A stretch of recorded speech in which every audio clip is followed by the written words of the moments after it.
divonis 3 bulan sisa hidupku, hingga diceraikan suamiku. Assalamualaikum, teman-teman semua. Semoga hari ini kalian dalam keadaan sehat, bahagia, dan selalu dilimpahi berkah dari Allah Subhanahu wa Ta'ala. Saya doakan semoga kita semua diberikan kekuatan untuk menghadapi setiap ujian hidup dan selalu diberi jalan yang terbaik. Hari ini, di channel Cerita Ainun, saya ingin berbagi sebuah kisah yang sangat inspiratif tentang seorang wanita yang sempat divonis hanya memiliki waktu hidup 3 bulan. Namun, siapa sangka, 3 bulan itu berubah menjadi 3 tahun penuh kemenangan yang tak hanya mengubah hidupnya, tetapi juga menginspirasi ribuan orang.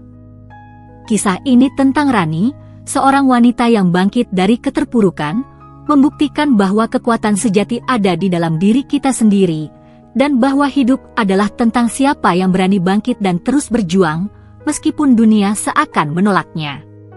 Jadi, jika kalian merasa terinspirasi oleh kisah Rani dan ingin tahu bagaimana ia berhasil mencapai kesuksesan, jangan lupa untuk like, komen, dan subscribe channel Cerita Ainun ini, agar kita bisa terus berbagi cerita yang penuh makna. Yuk, simak kisah lengkapnya. Langit pagi itu digelayuti mendung kelabu. Kabut tipis turun menyelimuti jalanan kota yang masih basah oleh hujan semalam. Angin berembus pelan, menyapu dedaunan yang gugur dari pohon-pohon di taman kecil sebelah rumah sakit Harapan Ibu. Di sanalah, seorang perempuan bernama Rani Ayu Pratiwi duduk diam di kursi ruang tunggu lantai 3, menghadap jendela besar yang mengarah ke taman. Hidungnya terasa dingin, namun peluh dingin justru mengalir di pelipisnya. Di tangannya tergenggam secarik kertas hasil pemeriksaan. Tangannya gemetar. Ia bahkan tak sanggup membaca ulang. Rani, 33 tahun, adalah sosok yang dikenal hangat di lingkungan rumahnya. Rambutnya yang dulu panjang dan hitam legam kini ditutupi kerudung abu lembut yang basah oleh rintik hujan. Ia mengenakan gamis sederhana berwarna coklat tua, dan di matanya terpancar kecemasan yang tak mampu disembunyikan.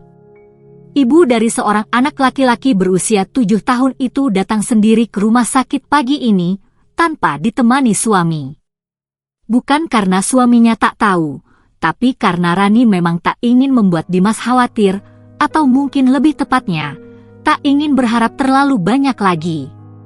Dimas, suaminya, adalah pria mapan dengan jabatan sebagai kepala cabang di sebuah perusahaan distribusi alat berat. Di awal pernikahan mereka, Dimas adalah suami impian, romantis, perhatian, bahkan rela membatalkan rapat penting hanya demi menemani Rani ke bidan ketika hamil anak pertama mereka. Tapi, tahun demi tahun berlalu, dan cinta perlahan berubah menjadi rutinitas. Dimas tak lagi pulang tepat waktu. Ia lebih sering menatap layar ponsel daripada menatap mata Rani. Seringkali ia berkata lelah bekerja, lelah dengan rumah, lelah dengan semua hal, seolah rumah bukan lagi tempatnya beristirahat, tapi hanya persinggahan sementara.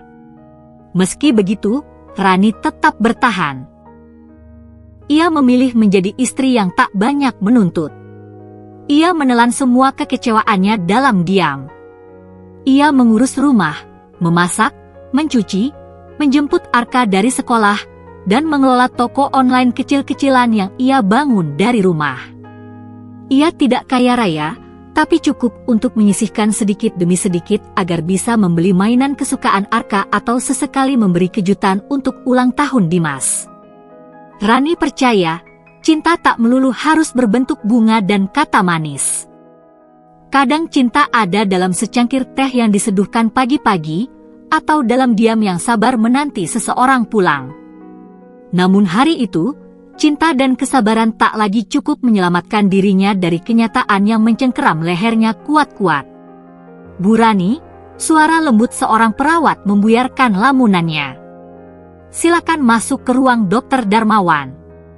Rani berdiri perlahan, langkahnya berat. Ia mengetuk pelan pintu ruangan dokter, lalu membukanya. Di dalam, duduk seorang pria paruh baya berkacamata tipis, mengenakan jas putih dan raut wajah yang penuh empati. Dr. Darmawan adalah spesialis bedah saraf senior, dikenal ramah namun jujur. Ia sudah menangani ratusan kasus, namun tak pernah mudah menyampaikan kabar buruk. Setelah Rani duduk, dokter membuka map hasil pemeriksaan dan menatapnya lekat-lekat. Ada jeda beberapa detik yang terasa begitu panjang. "Bu Rani," katanya akhirnya, suaranya berat, "kami sudah memeriksa hasil MRI dan biopsi yang Ibu lakukan minggu lalu. Dan, saya harus menyampaikan ini dengan sangat hati-hati." Rani menggigit bibirnya. Nafasnya mulai tak teratur. "Dari semua hasil yang ada, kami menemukan bahwa Ibu mengidap glioblastoma, jenis tumor otak yang sangat agresif, dan saat ini sudah masuk stadium 4. Seketika dunia di sekitar Rani menghilang. Ruangan itu bergema, dan hanya satu suara yang terdengar jelas, stadium 4. Rata-rata pasien dengan kondisi ini, lanjut dokter pelan, memiliki harapan hidup sekitar 3 bulan. 3 bulan. Hanya 90 hari. Rani menunduk, membiarkan air matanya jatuh tanpa suara. Bibirnya bergetar, tetapi ia tak bisa berkata apa-apa. Rasanya seperti ditampar oleh kehidupan setelah sekian lama ia mencoba bertahan dalam diam. Ia ingin menjerit, ingin lari, ingin mengatakan ini pasti salah, tapi semua kata membeku di kerongkongan. Apakah tidak ada yang bisa dilakukan? Tanyanya lirih. "Kami akan berusaha," jawab Dr. Darmawan. "Kemoterapi, radioterapi, dan pengobatan suportif. Tapi untuk glioblastoma stadium lanjut seperti ini, kita sedang bicara soal waktu, Bu." Rani mengangguk.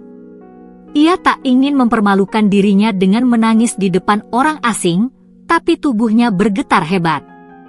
Keluar dari ruangan dokter, lorong rumah sakit terasa lebih dingin dari sebelumnya.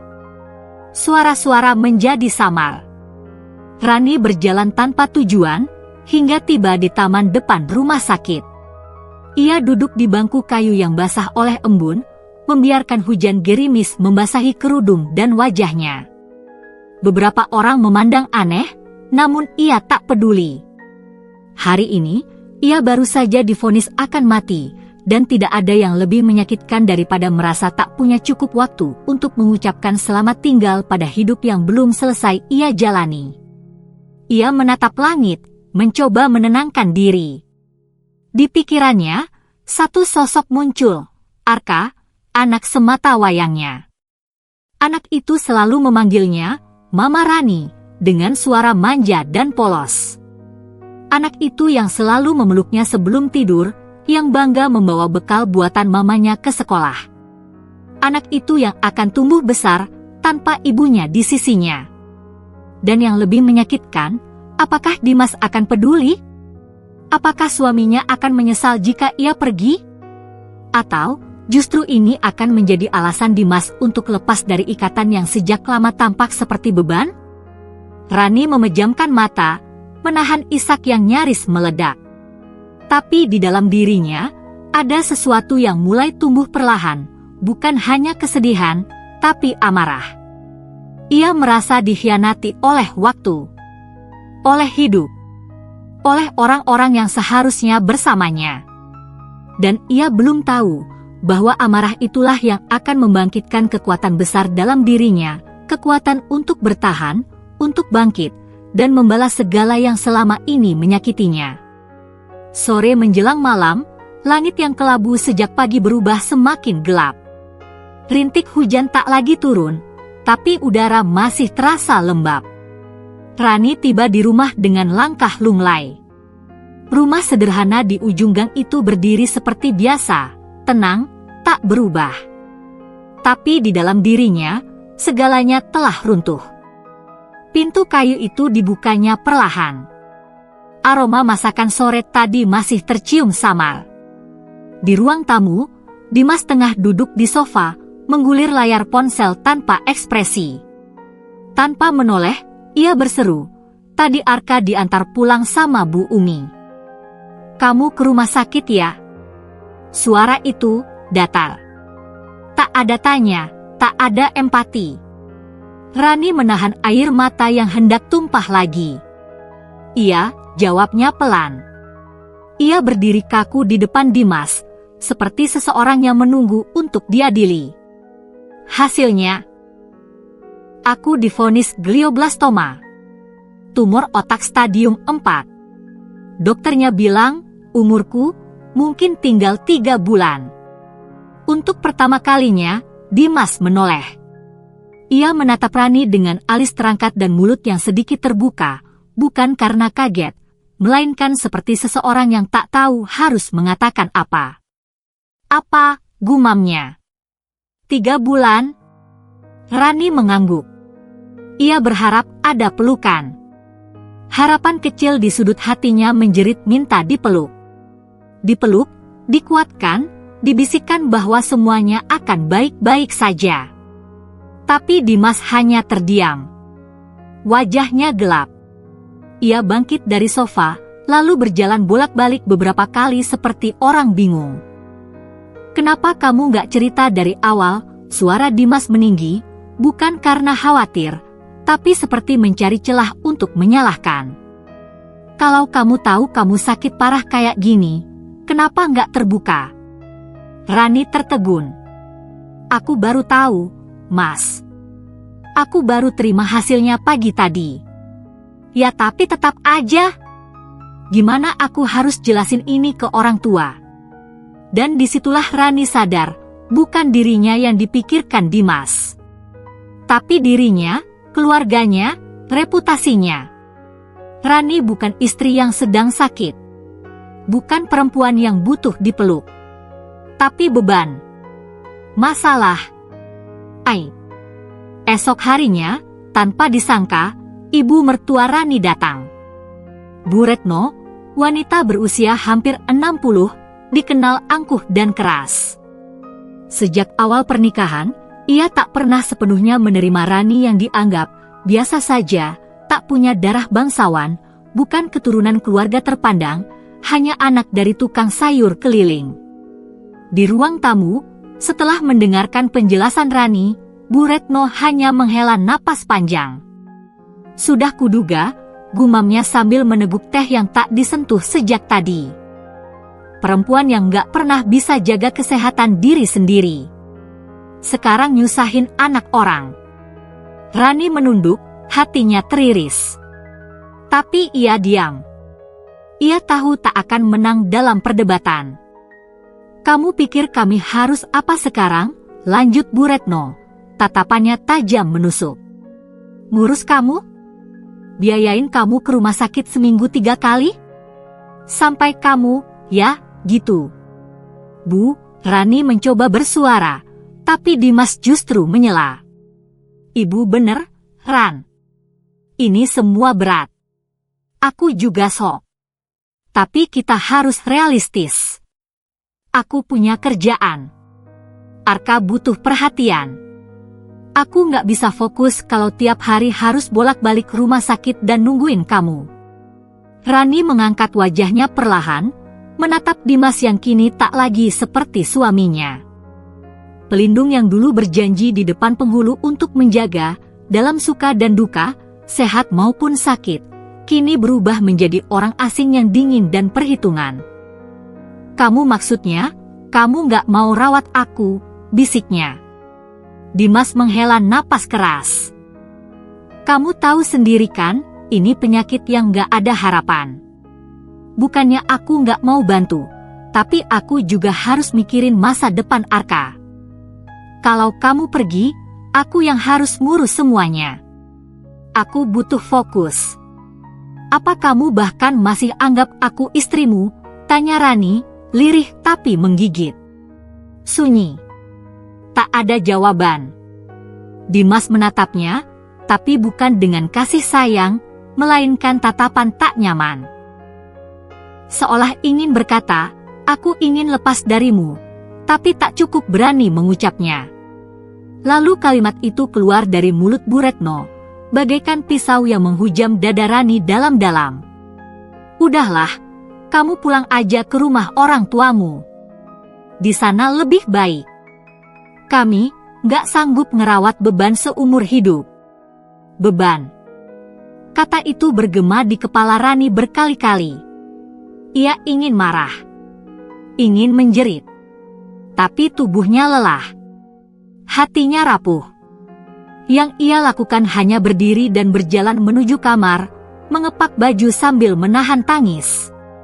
Tak ada pelukan, tak ada doa, tak ada tangan yang menggenggam erat dan berkata, "Jangan takut, kamu nggak sendiri."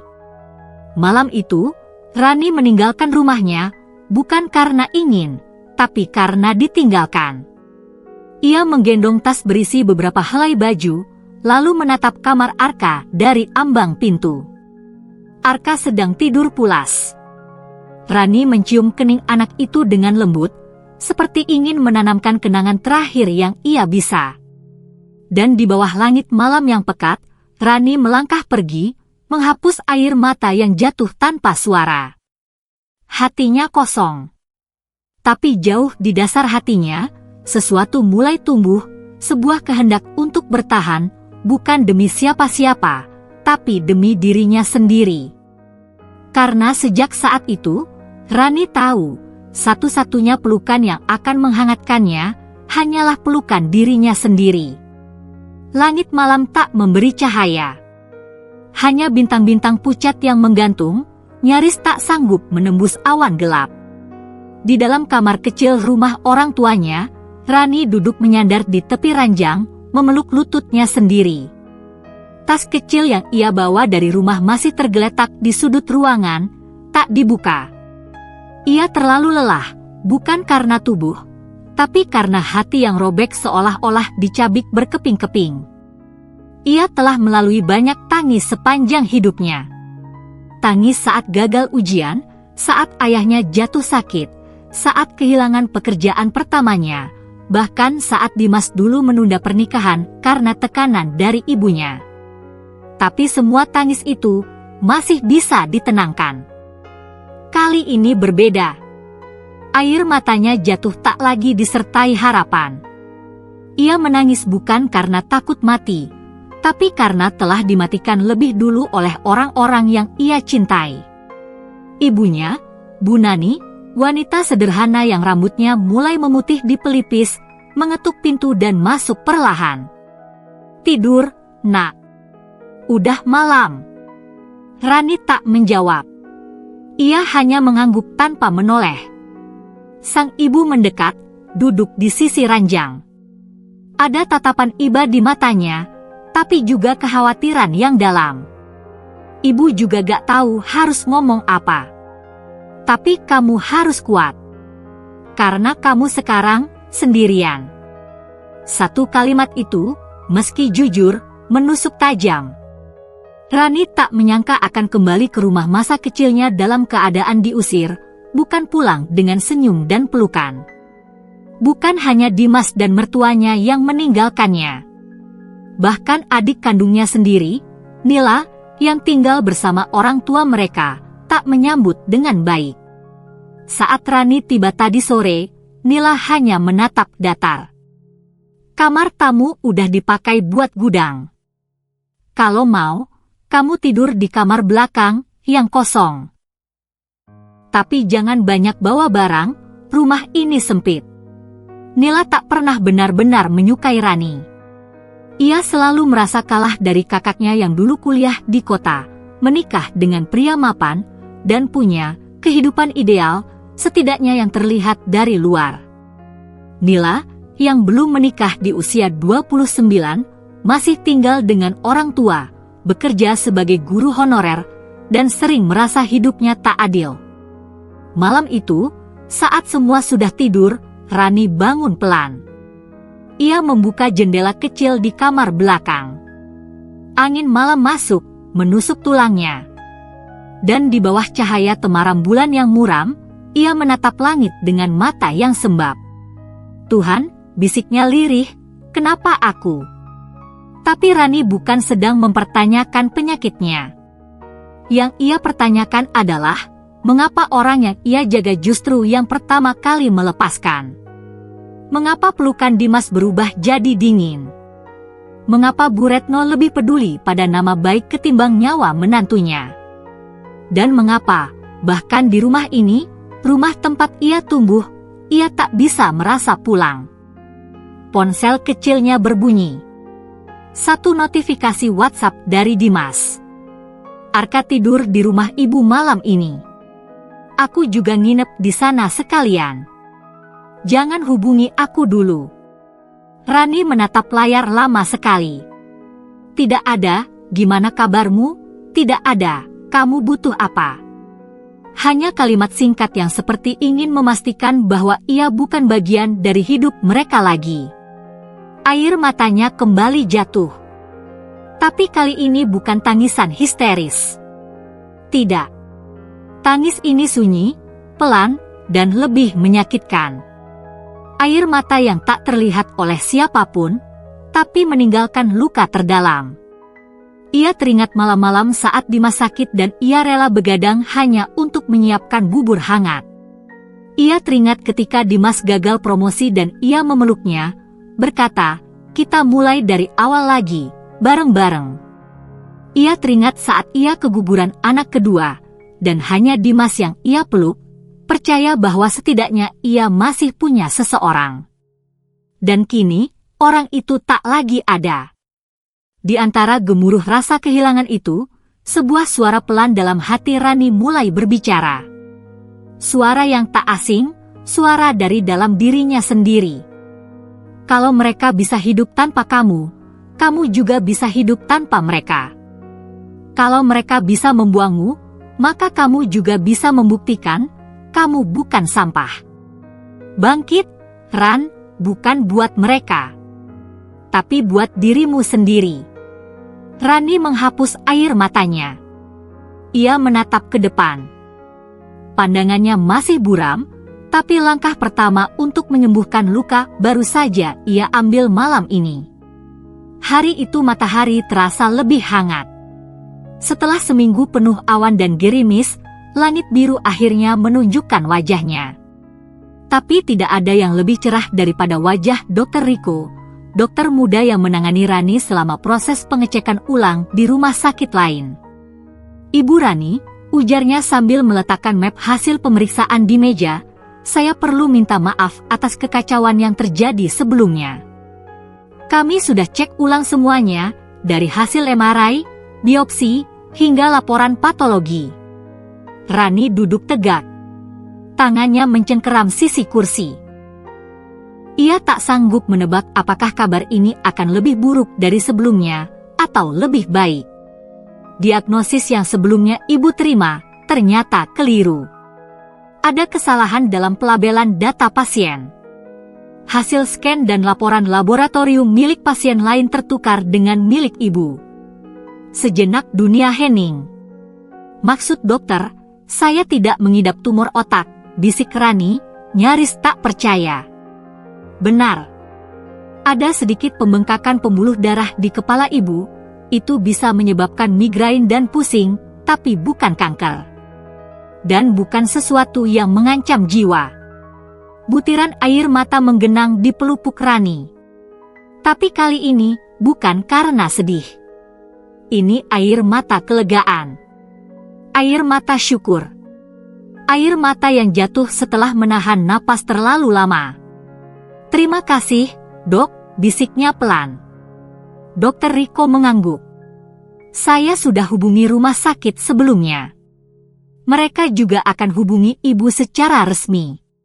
Tapi secara medis, ibu sehat. Sangat sehat." Rani keluar dari ruang konsultasi dengan langkah yang enteng tapi hati yang berat. Bukan ajal yang menantinya. Tapi, saat ia memandang bayangan dirinya di kaca lobi rumah sakit, ia tak merasa sebagai orang yang baru dapat hidup kedua. Ia merasa terlahir ulang sebagai perempuan yang tak lagi sama. Karena selama 1 minggu terakhir, ia telah melihat wajah-wajah asli orang-orang yang pernah ia sebut keluarga. Hari itu juga, Rani berjalan menyusuri jalan setapak menuju rumah orang tuanya. Di tangannya, map hasil medis baru ia genggam erat. Tapi ia tidak membuka suara. Ia tidak bilang apa-apa kepada ibunya, adiknya, atau siapapun. Ia hanya diam. Saat malam tiba dan Nila dengan nada sinis berkata, gimana tuh? Udah nyiapin warisan belum?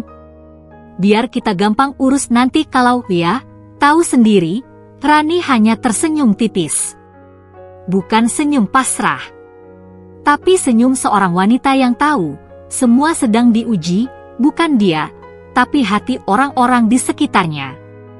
Bahkan Dimas pun mengirim pesan 2 hari setelahnya. Aku mikir-mikir lagi, mungkin kita bisa atur waktu buat ketemu. Aku mau bicara soal Arka. Rani membalas singkat, kapan? Dimas membalas cepat, Kamis siang, aku jemput. Tapi Rani tahu, ia tidak akan membawa map hasil medis itu. Ia tidak akan mengungkap bahwa umurnya masih panjang. Tidak sekarang. Belum. Karena kali ini, ia ingin tahu. Apakah ada yang mencintainya meski mereka yakin ia sedang menuju ajal? Apakah ada pelukan yang tulus saat ia terlihat rapuh? Atau semua hanya sementara, hanya karena mereka merasa bersalah, atau takut dianggap kejam? Di dalam kamar, malam itu, Rani menyalakan lampu belajar. Ia mulai menulis. Bukan surat wasiat, bukan curhatan murung. Tapi catatan kecil tentang mimpi-mimpi yang dulu pernah ia abaikan. Tentang ide bisnis yang ia tinggalkan karena sibuk menjadi istri dan ibu. Tentang harapan yang sempat ia kubur saat dunia menjatuhkannya. Dan untuk pertama kalinya sejak vonis palsu itu datang, Rani tersenyum, senyum yang pelan, hangat, dan penuh nyawa. Karena sekarang ia tahu. Bukan ajal yang mendekat, tapi kesempatan baru yang datang diam-diam. Rani memandangi kota baru itu dari balik kaca bus antar kota. Bangunan-bangunan tinggi mulai menggantikan sawah-sawah terbuka. Jalanan lebih ramai, bising, tapi anehnya, ia merasa tenang. Di pangkuannya, hanya ada 1 tas ransel, 1 koper kecil, dan sebuah map coklat yang tak pernah ia buka di hadapan siapapun, hasil medis yang membuktikan bahwa dirinya sehat. Tidak ada tumor, tidak ada ajal yang mendekat. Tapi Rani masih menyimpannya. Sebagai pengingat bahwa hidup ini, meski pahit, masih memberinya kesempatan. Ia menuruni bus dengan langkah mantap. Kota ini bukan asing, ia pernah tinggal di sini saat kuliah, belasan tahun lalu. Tapi kali ini ia datang bukan sebagai mahasiswi, bukan pula sebagai istri siapa-siapa. Ia datang sebagai Rani yang baru, perempuan yang sudah tahu siapa yang benar-benar ada saat ia terpuruk, dan siapa yang hanya numpang nyaman di punggungnya. Dengan tabungan terakhir yang tak seberapa, hasil menjual cincin pernikahan, satu-satunya emas yang masih ia simpan, ia menyewa kamar kos sederhana di lantai 2 sebuah rumah tua. Letaknya agak masuk gang, tapi dekat dengan pasar tradisional dan area perkantoran. Posisi strategis, pikir Rani. 3 hari setelah tiba, ia sudah duduk di emperan rumah kos sambil menghitung bahan baku. Di hadapannya, selembar kertas penuh coretan, resep-resep smoothies, salad wraps, dan nasi merah bento yang dulu hanya ia buat untuk konsumsi sendiri. Kali ini, ia akan jual. Aku tahu rasanya sakit. Tapi aku juga tahu rasanya bangkit. Itu kalimat yang ia tulis besar-besar dan tempel di dinding kamar kosnya. Sebuah mantra untuk mengingatkan bahwa usaha ini bukan semata untuk cari uang, tapi juga untuk menyusun kembali harga dirinya, yang sempat dihancurkan orang-orang terdekatnya. Rani menamai usahanya Hijau Hati, usaha makanan sehat rumahan, yang ia kelola sendiri dari belanja bahan di pasar, masak, sampai packing. Di hari-hari awal, ia promosi lewat status WhatsApp dan media sosial yang sudah lama ia tinggalkan. Ia juga menitipkan brosur kecil ke warung-warung dekat kantor, bahkan sempat keliling dengan sepeda motor pinjaman dari pemilik kos. Penjualannya? Hari pertama hanya 2 pesanan. Hari kedua? 0. Hari ketiga? 3 pesanan, semua dari teman-teman kuliah yang kini tinggal di kota itu dan merasa kasihan. Tapi Rani tak kecewa.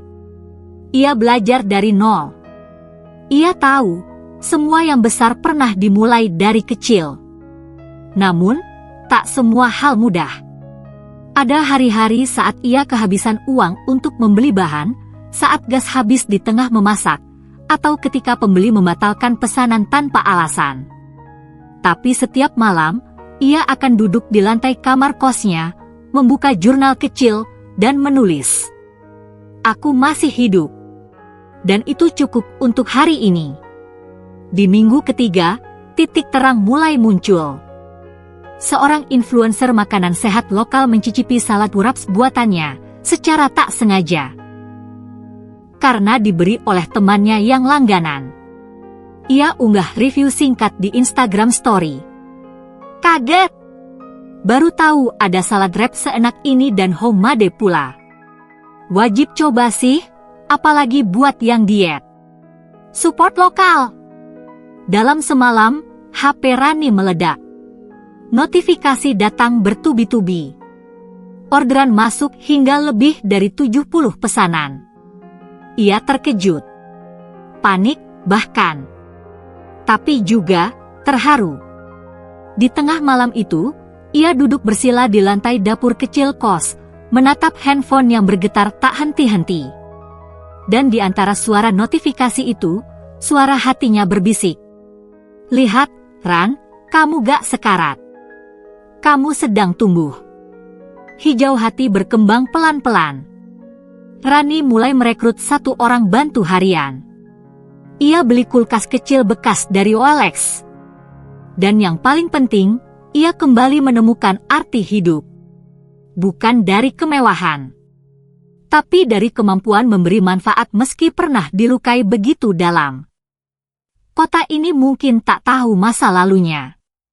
Tapi kota ini menerima dirinya yang sekarang, tanpa label, istri, tanpa embel-embel, korban.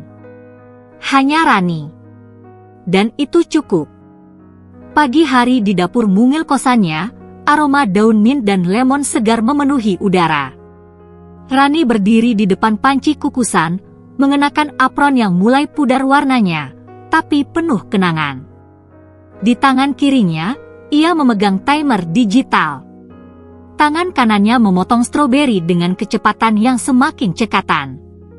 Di balik keheningan itu, ada sesuatu yang berubah, sorot matanya. Tak lagi sayu seperti dulu, tapi tajam, terfokus. Ia bangun setiap hari pukul 4 pagi bukan karena tak bisa tidur, tapi karena lapar akan pembuktian.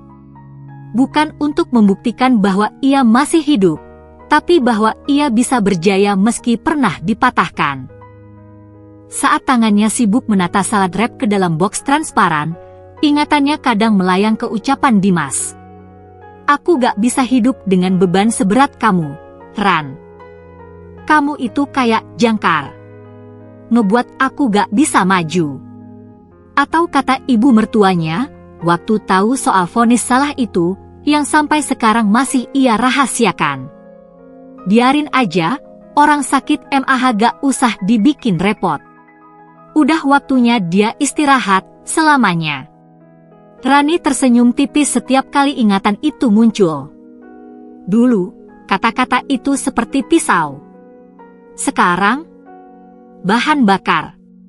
Setiap irisan sayur, setiap adonan smoothie bowl, ia kerjakan dengan satu pikiran. Ini dari tangan yang dulu mereka bilang gak berguna. 2 bulan berjalan, nama Hijau Hati mulai dikenal luas. Dari mulut ke mulut, dari story pelanggan setia, hingga akhirnya dilirik oleh seorang jurnalis lifestyle dari media daring lokal yang punya segmen UMKM inspiratif. Wawancaranya dilakukan sederhana, hanya lewat Zoom, karena Rani masih terlalu sibuk untuk keluar rumah kos. Tapi kata-katanya menyentuh banyak hati. Saya mulai usaha ini waktu hidup saya nyaris habis. Tapi ternyata, luka bisa jadi alasan untuk bangkit. Saya gak mau mati sebagai korban. Saya mau hidup sebagai pelaku perubahan, minimal buat diri saya sendiri. Artikel itu viral. Banyak yang tiba-tiba DM Rani, ibu rumah tangga, janda muda, wanita korban KDRT, bahkan mahasiswa rantau yang ingin bangkit dari kegagalan. Mereka semua terinspirasi. Beberapa minta jadi reseller, ada pula yang ingin belajar langsung darinya. Rani takjub. Dulu, ia hanya ingin bertahan. Tapi kini, ia malah jadi cahaya buat orang lain. Dari dapur kos sederhana, bisnisnya mulai menembus kantor-kantor swasta. Pesanan korporat untuk catering sehat mingguan mulai berdatangan. Ia pun akhirnya menyewa 1 unit ruko mungil di ujung kompleks perkantoran. Bukan warung besar, tapi cukup untuk dapur produksi yang layak dan 1 meja bar untuk pelanggan makan di tempat. Rani menamai tempat barunya, Hijau Hati Space, ruang kecil dengan jendela lebar, tanaman gantung, dan dinding putih dengan 1 kalimat besar tertulis di sana. Luka bukan akhir. Luka adalah awal yang lain, asal kamu mau jalan terus. Malam hari, setelah semua pelanggan pulang dan tim kecilnya pulang, Rani duduk sendirian di bangku bar. Ia menyesap infuset water lemon mint buatannya. Ia menatap kosong keluar jendela, tapi hatinya penuh. Bukan karena kesuksesan, tapi karena sekarang, ia bisa melihat dirinya sendiri di cermin dan tersenyum tanpa rasa minder. Ia sudah tidak butuh pengakuan Dimas. Tidak butuh pelukan pura-pura dari mertua. Ia bahkan tidak butuh mereka tahu bahwa ia sehat dan masih hidup. Biarkan saja mereka mengira ia sudah hampir mati. Toh, yang mati hanyalah Rani yang lama. Rani yang baru sedang membakar semesta dengan apinya. Studio televisi itu terang menyilaukan. Lampu-lampu sorot mengarah ke panggung berdesain minimalis dengan logo acara Perempuan Tangguh Nusantara, terpampang jelas di belakang kursi pembicara. Rani duduk di sana bersama 2 pembicara lainnya, seorang dokter gizi terkenal dan seorang psikolog publik figur. Tapi dari ketiganya, mata audiens paling sering tertuju ke 1 orang, perempuan sederhana dengan baju putih polos dan jilbab hijau zaitun, yang duduk dengan tangan di pangkuan dan senyum tenang di wajahnya. Itulah Rani. Undangan ke acara ini datang sebulan setelah artikel tentang dirinya viral di media online. Tim redaksi menyebutnya, kisah yang menginspirasi, dan ingin menampilkan Rani sebagai contoh nyata bahwa kekuatan perempuan tak selalu berbentuk pangkat atau jabatan, tapi juga keberanian untuk bertahan dan melawan dengan cinta. Saat sesi wawancara dimulai, pembawa acara membuka percakapan dengan senyuman hangat. Kita semua pernah mengalami masa sulit. Tapi tidak semua dari kita bisa bangkit dengan kepala tegak seperti Mbak Rani. Apa yang membuat Mbak Rani terus melangkah, bahkan ketika hidup seperti sudah selesai? Rani menarik napas perlahan. Sejenak, ia tak menjawab. Pandangannya melintasi ruangan, seperti sedang melihat kembali hidupnya di ruang tunggu rumah sakit, di dapur sempit rumah kos, di malam-malam tanpa listrik, di pagi-pagi penuh bau bawang putih dan lemon. Karena saya nggak mau hidup ini ditutup dengan kalimat, dia perempuan yang disia-siakan dan menyerah. Saya mau menutup cerita saya dengan kalimat, dia perempuan yang pernah disia-siakan, tapi jadi alasan banyak orang bisa hidup lebih baik. Penonton bertepuk tangan. Beberapa bahkan mengusap air mata.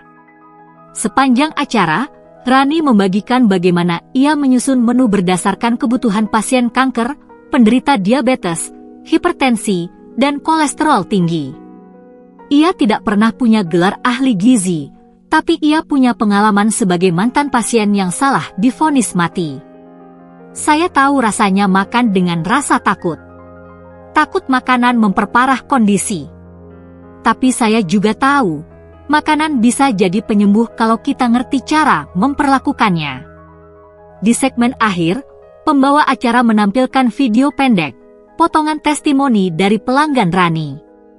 Ada ibu yang anaknya kini tidak perlu suntik insulin lagi. Ada lansia yang tensinya membaik. Dan ada seorang wanita survivor kanker payudara yang berkata, makanan dari Mbak Rani bukan cuma sehat, tapi ada harapan di setiap rasanya. Rasanya seperti disantap dengan doa. Tiba-tiba, air mata Rani menetes, tanpa isak, tanpa drama. Tapi basahnya nyata. Tangannya refleks menyentuh dada, tepat di atas jantung. Karena selama ini, ia pikir ia berjuang sendirian. Ternyata tidak. Usahanya menumbuhkan hidup di tempat lain juga. Setelah acara berakhir, tim produksi mendekatinya dengan kabar baru. Salah satu jaringan supermarket organik nasional tertarik menjalin kerjasama.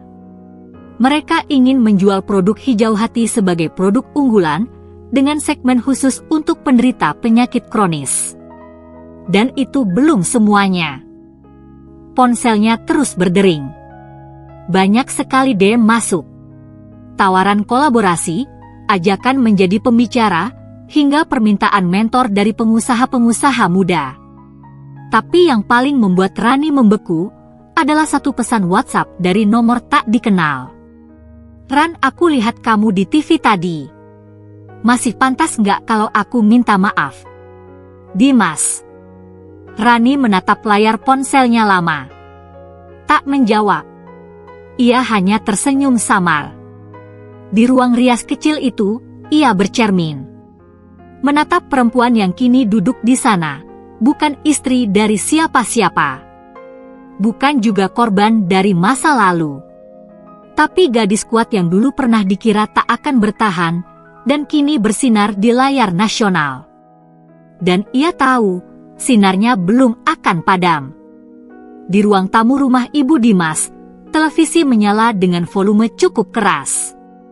Seperti biasa, sang ibu duduk di sofa empuknya, teh manis hangat di tangan, dan ponsel tergeletak di meja kecil.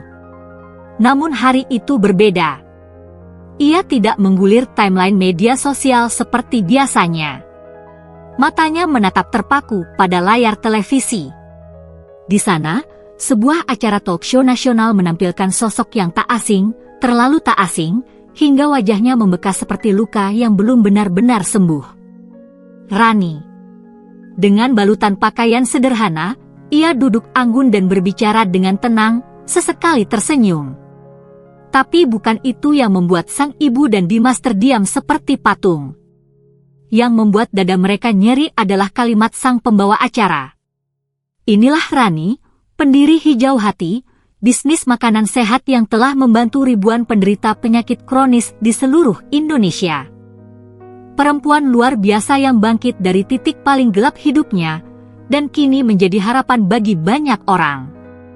Air mata menetes di pipi Ibu Dimas. Tapi bukan karena bangga. Karena malu. Dimas berdiri di sampingnya. Matanya merah. Tangannya terkepal. Bukan karena marah, tapi karena tertelan rasa bersalah yang datang terlambat. Ia ingat, dulu ia memandang Rani seperti sampah tak berguna. Ia buang istri yang pernah ia janjikan akan dijaga seumur hidup hanya karena sebuah vonis yang, bahkan sekarang ia tahu, ternyata salah. Ia tak pernah bertanya soal kabar Rani setelah itu.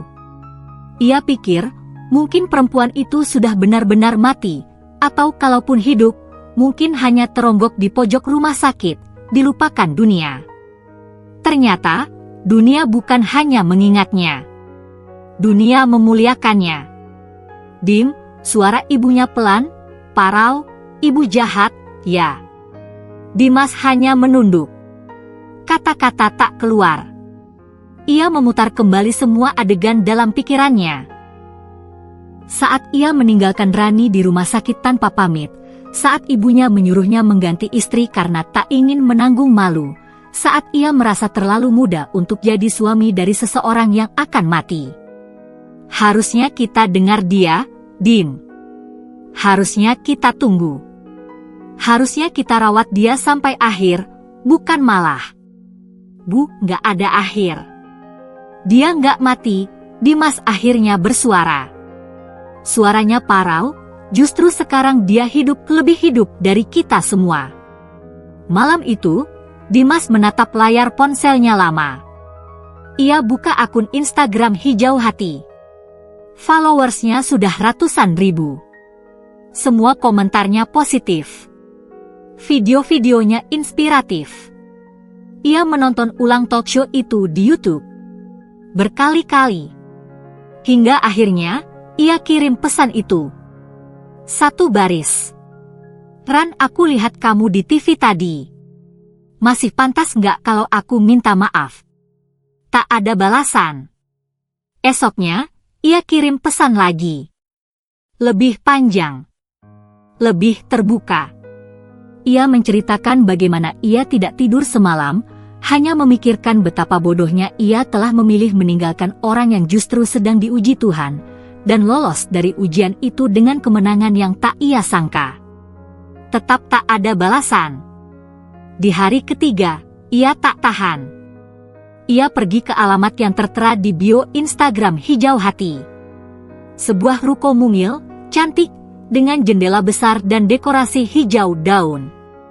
Di dalam, ia melihat Rani sedang berdiri di balik etalase kaca, memberi arahan kedua karyawan mudanya. Ia tampak bahagia. Tenang. Tidak lagi seperti dulu, tidak butuh simpati, apalagi pelukan pura-pura. Rani melihat Dimas dari kejauhan. Tatapan mereka bertemu. Tak ada senyum. Tak ada air mata. Hanya tatapan tenang dari seorang perempuan yang dulu pernah dilukai oleh cinta, dan kini sudah terlalu tinggi untuk disapa oleh masa lalu yang pernah menekannya ke tanah. Dimas melangkah masuk. Rani hanya mengangkat alis, seolah bertanya, "Perlu apa kamu di sini?" Dan dengan suara pelan, Dimas hanya berkata, "Aku nggak minta kamu balik. Nggak juga minta dimaafkan. Aku cuma pengen kamu tahu aku salah. Dan aku belajar dari rasa bersalah ini." Rani menatapnya lama. Lalu ia menjawab, "Bagus. Karena aku juga sudah belajar bahwa aku nggak perlu validasi dari orang yang pernah membuangku untuk tahu betapa berharganya aku." Dimas terdiam. "Kalau kamu lapar, pesan aja di kasir. Kita sekarang open juga buat umum, bukan cuma pasien," lanjut Rani ringan, tapi tajam seperti silet. Ia berbalik dan kembali bekerja. Tak ada pelukan. Tak ada nostalgia. Hanya fakta, ia sudah terlalu jauh melangkah untuk kembali menoleh ke belakang. Dan Dimas tahu, hari itu ia tidak kehilangan istri. Ia kehilangan kesempatan untuk menjadi bagian dari sejarah kemenangan seseorang. Pagi itu, matahari bersinar cerah, namun di dalam ruko Hijau Hati, udara terasa sedikit lebih berat dari biasanya. Rani sibuk menata berbagai makanan sehat di meja display, berpindah dari satu sisi ke sisi lain dengan langkah cepat dan penuh fokus. Tiba-tiba, pintu kaca berdering halus. Rani menoleh tanpa menghentikan pekerjaannya, memandang seorang pria yang baru saja memasuki toko. Dimas. Dengan wajah cemas, matanya berkaca-kaca, tangan kanan memegang buket bunga mawar merah yang tampak kontras dengan kesederhanaan penampilannya. Di sampingnya, ibunya berjalan dengan langkah yang lebih berat, wajahnya dipenuhi penyesalan, seolah-olah beban dunia berada di pundaknya. Rani tidak segera menyapa. Ia terus melanjutkan pekerjaannya, seolah memberi waktu bagi mereka untuk meresapi kenyataan bahwa ini bukan lagi tentang mereka, tapi tentang dirinya. Tentang bagaimana ia bisa mencapai titik ini tanpa mereka. Dimas mengangguk pelan, menyadari bahwa pertemuan ini bukan tentang apa yang bisa ia dapatkan, tapi apa yang harus ia terima? Rani. Suara Dimas terdengar pelan, penuh kehati-hatian, namun ada guguk di dalamnya. Aku nggak tahu harus mulai dari mana. Tapi aku ingin kamu tahu bahwa aku menyesal. Aku salah besar. Rani tetap diam, memandangi bunga di tangan Dimas, matanya sedikit mengernyit. Ia menatap bunga itu, lalu menatap Dimas. Kamu tahu, bunga itu nggak bisa menebus semua luka yang pernah kamu buat. Suara Rani tenang, namun penuh makna. Dimas terpaku. Kata-kata Rani seolah menusuk lebih dalam daripada yang ia bayangkan. Ibunya yang berdiri di samping Dimas, kini meneteskan air mata. Ia menggenggam tangan Dimas erat, seolah meminta dukungan. Wajahnya tampak pecah, penuh penyesalan yang tak terucapkan.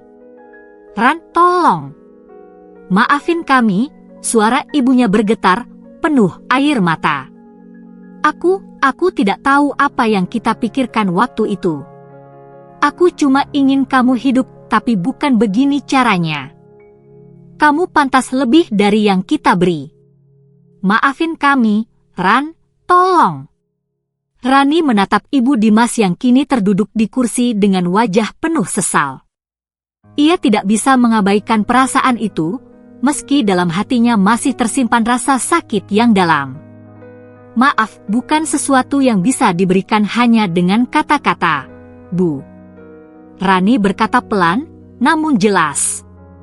Aku butuh waktu untuk memperbaiki hidupku, dan kalian tak bisa datang tiba-tiba hanya untuk minta maaf.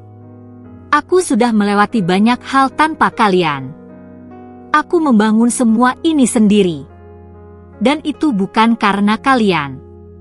Ibunya menangis lebih keras, hingga tangisannya terdengar terisak. Dimas memandang Rani, matanya berkilat dengan penyesalan. Semua rasa bersalah yang selama ini ditahannya kini pecah, mengguncang jiwa yang selama ini ia coba tenggelamkan. Apa yang bisa kami lakukan untuk membuktikan bahwa kami menyesal? Tanya Dimas dengan suara hampir tak terdengar. Kami nggak ingin cuma datang dan meninggalkanmu lagi, kami ingin jadi bagian dari hidupmu, Ran. Untuk benar-benar mendukungmu sekarang. Rani menghela napas dalam. Ia mengalihkan pandangannya keluar jendela, melihat dunia yang telah ia bangun dengan tangannya sendiri. Ia berpikir sejenak, mencoba menilai apakah mereka benar-benar layak mendapatkan kesempatan itu. Atau apakah mereka hanya datang dengan harapan kosong karena dia kini menjadi sukses. Dimas dan ibunya menunggu dengan cemas, setiap detik terasa lebih lama dari yang mereka bayangkan.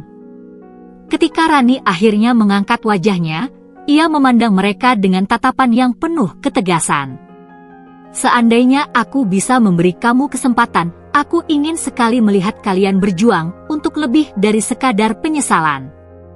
Kalian harus tahu, aku sudah hidup tanpa kalian dan aku baik-baik saja. Aku nggak butuh simpati. Ia menatap Dimas, lalu ibu Dimas. Tapi aku menghargai kalian yang datang untuk meminta maaf. Itu sudah cukup. Namun bukan berarti aku akan membuka pintu untuk kalian lagi, dengan mudah. Maaf itu bukan hadiah yang bisa diberikan begitu saja. Tiba-tiba, Rani berdiri dan mengambil buket bunga dari tangan Dimas. Ia memandang bunga itu, lalu dengan lembut meletakkannya di atas meja. Kalau kalian benar-benar menyesal, buktikan bukan dengan kata-kata. Buktikan dengan tindakan. Jangan cuma datang di saat aku sudah berdiri sendiri dan berharap bisa mendapat tempat di hidupku. Karena tempat itu harus diperjuangkan. Rani menatap mereka satu persatu, tanpa ampun, namun penuh belas kasih. Jika kalian benar-benar menyesal, maka berubahlah. Tunjukkan dengan setiap langkah yang kalian ambil. Itu yang akan memaafkan kalian, bukan kata-kata. Dimas dan ibunya terdiam, namun kali ini bukan karena rasa sakit, melainkan karena kedalaman kata-kata Rani yang menembus langsung ke hati mereka. Dimas mengangguk pelan, menerima bahwa bukan Rani yang harus berubah, tapi dirinya dan ibunya yang harus membuktikan bahwa mereka bisa belajar menjadi manusia yang lebih baik. "Terima kasih sudah memberi kami kesempatan untuk berbicara," Dimas akhirnya berkata, suaranya penuh harap. Ibunya mengangguk pelan, lalu menunduk, merasa terhormat meskipun kata maaf itu belum bisa dihadiahkan oleh Rani. Mereka berbalik, pergi meninggalkan toko kecil itu, tapi kali ini, tanpa rasa marah, tanpa ada dendam. Hanya penyesalan dan tekad yang lebih kuat untuk berubah. Rani berdiri di sana, memandangi mereka pergi. Tak ada rasa lega yang langsung datang. Tetapi ada satu hal yang ia tahu dengan pasti, ia kini tak lagi membutuhkan mereka untuk merasa lengkap. Ia sudah cukup kuat, dan itulah yang membuatnya tidak perlu takut dengan masa lalu. Rani duduk di kursi kayu di sudut kafenya, mata terfokus pada laptop yang terbuka di hadapannya. Tapi pikirannya mengembara. Sesekali, jari-jarinya mengetuk-ngetuk meja, merasa cemas akan hal-hal yang belum selesai. Terkadang, kenangan itu datang tanpa diundang. Suara Dimas memanggilnya di malam yang hampa, suara ibunya yang menangis, dan semua kebohongan yang mereka ucapkan dulu. Semua itu datang begitu saja, menghantui setiap sudut pikirannya. Rani menatap layar, mencoba fokus pada proposal yang harus diselesaikan untuk klien baru. Tetapi, bayangan Dimas, ibunya, dan semuanya yang pernah menghancurkan hidupnya kembali mencuri perhatiannya. Apakah benar ia bisa sepenuhnya melupakan mereka? Hari itu, toko Hijau Hati dipenuhi dengan pelanggan yang datang membeli makanan sehat, memuji produk Rani yang terus berkembang pesat. Suasana riuh, penuh tawa, dan obrolan hangat. Namun Rani merasa terisolasi di tengah keramaian. Meski banyak orang datang dan pergi, tak ada yang bisa benar-benar mengerti perasaannya. Luka itu masih ada, meski ia berusaha menyembunyikannya di balik senyum yang hangat. Luka itu bukan hanya tentang pengkhianatan. Luka itu adalah tentang kehilangan kepercayaan pada orang yang seharusnya menjadi tempat perlindungan, tentang membangun kembali kehidupan yang hancur tanpa ada yang menuntunnya. Ketika telepon di meja kasir berbunyi, Rani terkejut mendengar suara di ujung sana. Itu Dimas. "Ran," suaranya terdengar ragu. "Aku tahu ini mungkin bukan waktu yang tepat, tapi aku ingin bicara lagi. Aku ingin memperbaiki semuanya." Rani diam sejenak. Suara Dimas mengingatkan pada kenangan pahit yang terus hidup dalam benaknya. Ia menggenggam ponselnya lebih erat, mencoba meresapi setiap kata yang ingin ia ucapkan. "Dimas, kamu sudah cukup membuatku merasa bahwa aku bukan siapa-siapa di hidupmu. Kenapa sekarang kamu datang lagi? Apa kamu benar-benar merasa aku butuh semua itu?" Rani berkata pelan, tapi jelas, suaranya tidak bergetar. Di sisi lain, Dimas terdiam.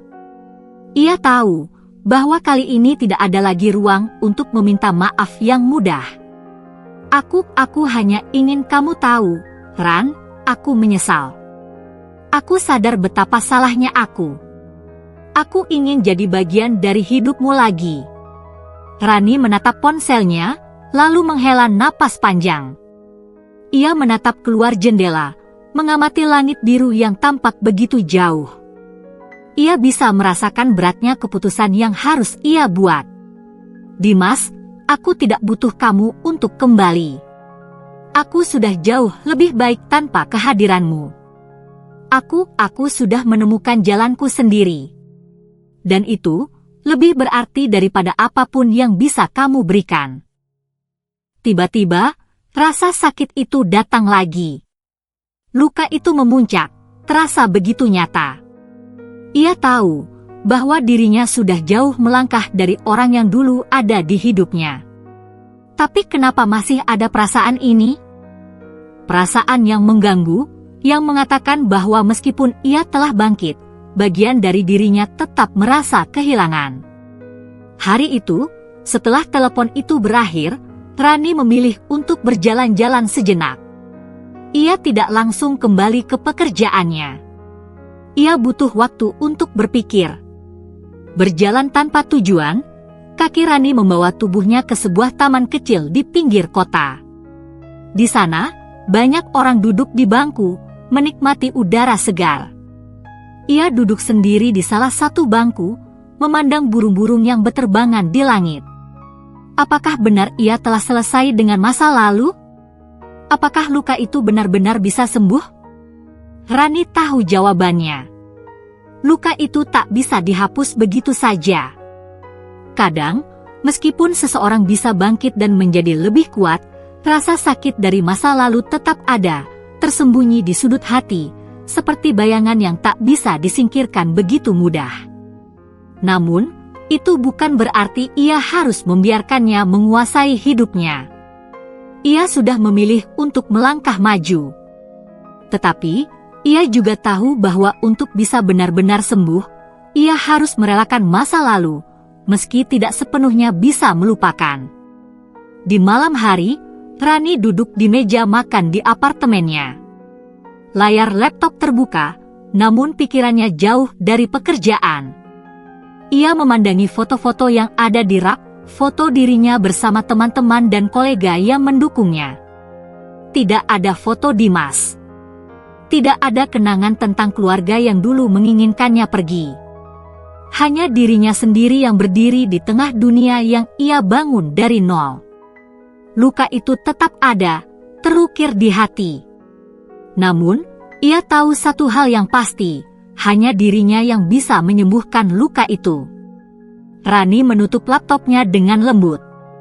Ia berdiri, meraih gelas berisi air lemon, dan meneguknya dengan penuh rasa syukur. Terkadang, hidup tidak selalu tentang menghapus luka, tetapi tentang bagaimana kita belajar hidup dengannya, dan tetap melangkah ke depan. Hari itu, langit cerah dengan sedikit awan yang melayang di atas kota. Di dalam ruko hijau hati, Rani berdiri di depan sebuah papan pengumuman besar yang baru saja dipasang.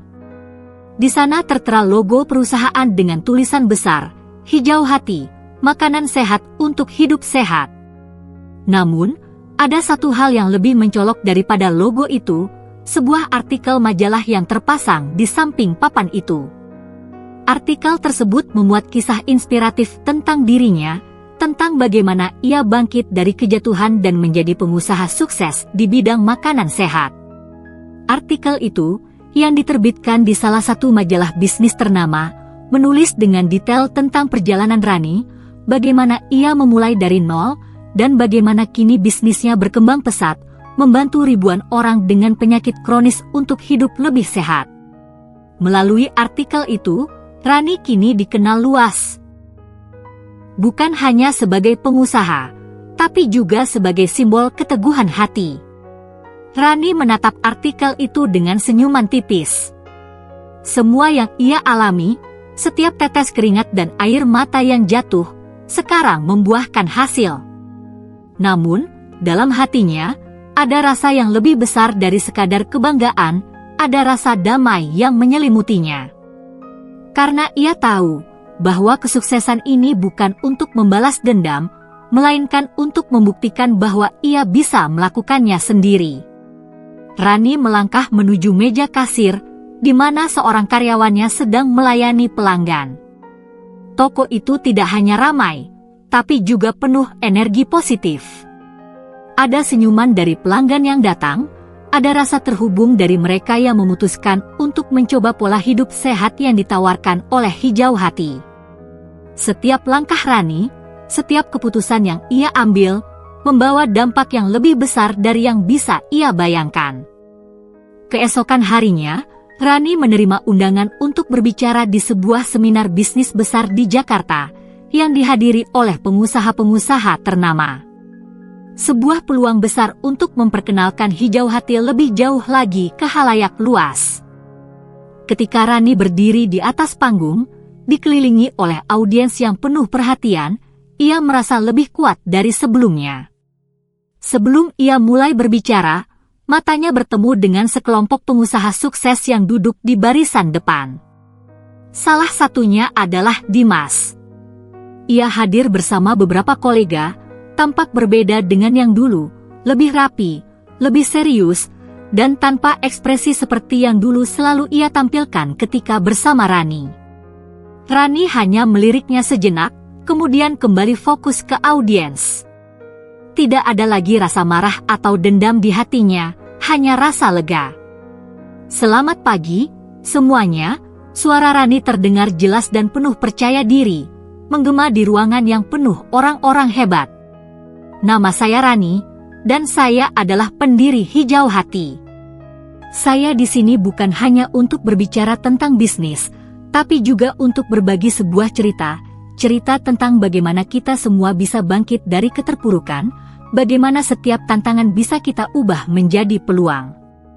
Ia melanjutkan ceritanya tentang bagaimana kesalahan diagnosis itu mengubah hidupnya, bagaimana ia berjuang tanpa dukungan dari orang-orang yang seharusnya ada untuknya.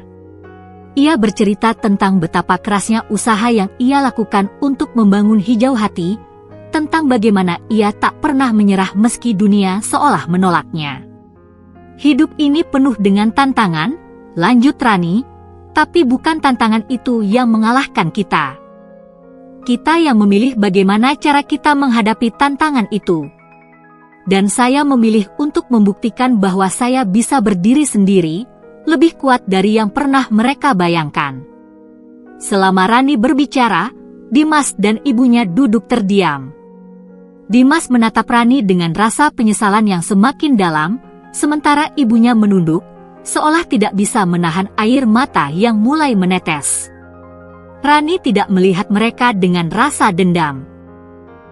Justru, ia melihat mereka dengan rasa simpati yang dalam, karena mereka tak pernah mengerti bagaimana rasanya berjuang sendiri.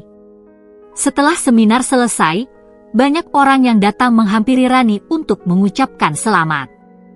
Ia menerima pujian, tapi hatinya tetap tenang. Ia tahu bahwa suksesnya bukan untuk dipamerkan, tetapi untuk memberi dampak positif pada dunia.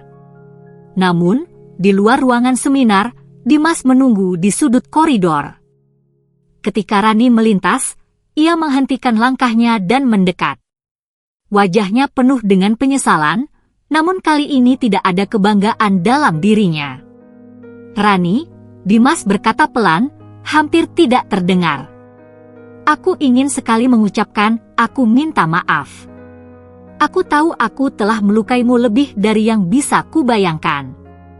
Aku menyesal, dan aku hanya ingin kamu tahu bahwa aku sangat bangga denganmu. Kamu berhasil jauh lebih dari yang aku kira. Rani menatapnya sejenak, tanpa emosi yang mencolok di wajahnya. Dimas, ia berkata dengan tenang, terima kasih. Tapi maaf, aku tidak perlu permintaan maafmu. Aku sudah melampaui itu semua. Kesuksesan ini bukan untuk membalas dendam. Ini adalah balasan terbaik untuk diriku sendiri. Dimas terdiam. Rani melanjutkan langkahnya, meninggalkan Dimas dan ibunya dengan perasaan yang tak bisa mereka ubah, sementara di dalam hatinya, Rani merasa lega. Ia tidak perlu balas dendam. Ia sudah menunjukkan siapa dirinya yang sebenarnya. 3 tahun telah berlalu sejak diagnosis yang mengubah hidup Rani. 3 bulan yang diprediksi sebagai batas waktu hidupnya kini menjadi 3 tahun penuh kemenangan, perjuangan, dan pelajaran berharga. Setiap hari, ia merasa hidup lebih penuh dari sebelumnya, lebih hidup dengan segala hal yang ia jalani. Pagi itu, Rani duduk di balkon apartemennya yang kini lebih besar dari dulu. Pandangannya menyapu ke arah kota yang sibuk, penuh dengan kehidupan. Suara kendaraan dan orang-orang yang berjalan di trotoar tak lagi terasa bising bagi Rani, malah semuanya terasa hidup. Setiap detik, setiap nafas, adalah berkat yang tak terhingga baginya. Dia menatap ke arah meja yang dipenuhi dengan surat-surat yang datang dari berbagai lembaga, permintaan kerjasama, serta ucapan selamat atas pencapaiannya.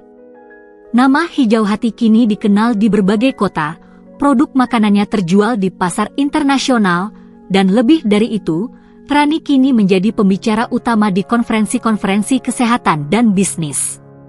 Rani menarik nafas dalam-dalam, merasakan udara pagi yang segar. 3 tahun yang lalu, ia tak pernah membayangkan hidupnya akan sampai di titik ini. Waktu itu, ia hanya ingin bertahan, hanya ingin melawan takdir yang tampaknya sudah ditulis untuknya. Namun, hidup ternyata lebih indah dari yang ia duga. Dengan kegigihannya, Rani tidak hanya bertahan, tetapi bangkit menjadi versi terbaik dari dirinya. Hari itu, sebuah acara besar digelar di Jakarta. Sebuah gala yang mengundang para pengusaha, selebritas, dan influencer dari seluruh penjuru negeri. Acara itu mengusung tema, kekuatan dari kegigihan, dan Rani diundang untuk menjadi salah satu penerima penghargaan. Ia baru saja menyelesaikan pidato singkat ketika tamu-tamu berdiri memberi tepuk tangan meriah. Rani tersenyum dengan rendah hati, namun dalam hatinya, dia merasakan perasaan yang jauh lebih dalam daripada sekadar kebanggaan. Perasaan ini adalah perasaan bahwa ia akhirnya bisa berdiri di depan dunia dan mengungkapkan siapa dirinya, bukan yang mereka lihat dulu, bukan yang mereka kenal sebagai seorang istri yang terluka, melainkan Rani yang kini kuat, mandiri, dan berhasil. Setelah acara selesai, Rani berjalan keluar dari ruang gala. Dimas, yang hadir di acara itu, menghampirinya. Tak ada rasa malu di wajahnya, hanya penyesalan yang tak terucapkan. Rani, aku tak tahu harus mulai dari mana, Dimas berkata dengan suara pelan, hampir tak terdengar. Rani memandangnya tanpa ekspresi, lalu dengan tenang menjawab, kamu tak perlu berkata apa-apa, Dimas. Semua yang aku lakukan untuk diriku sendiri. Bukan untukmu. Bukan untuk siapapun. Hidup ini milikku, dan aku memilih untuk mengisinya dengan hal-hal yang membuatku berkembang. Dimas hanya menunduk, tak ada kata yang keluar lagi. Rani melangkah pergi, menyisakan pria itu dengan penyesalannya. Ia tahu, tak ada kata yang bisa mengubah apa yang sudah terjadi. Rani kembali ke kantor pusat Hijau Hati, yang kini sudah jauh lebih besar. Begitu memasuki ruang kerjanya, ia disambut oleh timnya yang tersenyum dan menyapa dengan penuh antusiasme. Rani merasa bangga, bukan hanya karena apa yang telah ia capai, tetapi karena ia bisa memberi inspirasi bagi orang lain untuk melakukan hal yang sama. Sejak membuka Hijau Hati, Rani tidak hanya memperkenalkan produk makanan sehat, tetapi juga mengedukasi masyarakat tentang pentingnya gaya hidup sehat. Program-program edukasi tentang pola makan yang baik dan pencegahan penyakit mulai mendapat perhatian luas. Rani telah menciptakan sebuah gerakan yang mengubah cara orang melihat kesehatan. Ia menatap layar komputernya, melihat laporan yang menunjukkan betapa besar pengaruh bisnisnya terhadap kesehatan masyarakat. Melihat itu semua, Rani menyadari satu hal, kesuksesan yang sejati adalah ketika kita mampu memberikan dampak positif pada dunia, bukan hanya pada diri kita sendiri. Rani menoleh ke arah jendela besar di ruang kerjanya. Di luar, kota terus bergerak, penuh dengan kehidupan. Ia tersenyum, merasa lebih hidup daripada sebelumnya. Dia tidak hanya berhasil dalam bisnis, tetapi dia telah berhasil menemukan dirinya sendiri. Tidak ada lagi bayang-bayang masa lalu yang membelenggu, hanya ada Rani yang kini berdiri tegak, siap menghadapi segala tantangan yang akan datang. Beberapa bulan kemudian, Rani mengadakan acara amal yang bertujuan untuk membantu mereka yang membutuhkan perawatan medis, khususnya bagi mereka yang tidak mampu. Dalam acara itu, Rani berbicara tentang perjalanan hidupnya, tentang bagaimana ia melawan diagnosis yang salah dan bagaimana ia menemukan kekuatan di balik setiap tantangan yang dihadapinya. Hidup tidak pernah mudah, Rani berkata dengan penuh keyakinan, Tetapi kita memiliki kekuatan untuk memilih bagaimana kita menjalani hidup kita. Saya memilih untuk bangkit, saya memilih untuk hidup, dan saya memilih untuk membantu orang lain agar mereka juga bisa hidup dengan lebih baik. Saat itu, di hadapan orang-orang yang mendengarkan, Rani tahu, balasan terbaik untuk semua yang pernah ia alami bukanlah balas dendam, tetapi kesuksesan yang menginspirasi banyak orang. Dan ia akan terus melangkah, terus mengejar mimpinya, tanpa ada lagi yang bisa menghentikannya. Di ujung acara, sebuah pesan singkat masuk ke ponselnya. Itu adalah pesan dari ibunya, yang selama ini jarang menghubunginya. "Aku bangga padamu, Rani. Maafkan ibu." Pesan itu membuat hati Rani terasa hangat. Ia membalas singkat, "Aku sudah lama memaafkanmu, ibu. Terima kasih sudah ada untukku sekarang." Rani menatap ponselnya, lalu kembali menatap dunia di luar jendela. Kini, lebih dari sebelumnya, ia tahu bahwa hidup adalah tentang siapa yang tetap tinggal, siapa yang berani bangkit, dan siapa yang tidak pernah berhenti untuk percaya pada dirinya sendiri.